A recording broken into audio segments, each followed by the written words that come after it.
Zombie food ang tawag sa uban apan naandan mao ang tuslubuwa nga kanunay natong matilawan.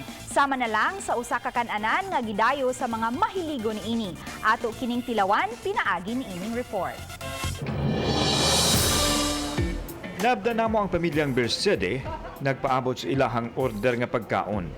Apan ang gidalit ug una butane stove ug gamayng kalha. Dinhi ay lutuon ang pagkaon nga ilahang kanon.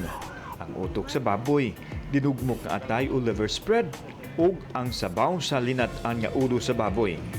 Unang gilunod ang utok sa baboy ug ang liver spread, dayon gisabwan sa sabaw sa bakagan o ulo sa baboy.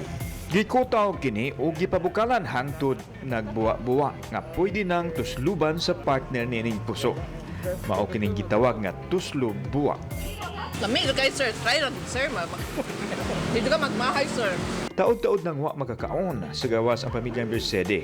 Ilabi na sa kinaham nilang tuslo buwa. Tinuon, tungod kay iya ramang mga anak ang kauban, nahimo ra nila nga mag-share sa tuslo buwa nga nangaon nga susama sa naandan. Affordable kay sir.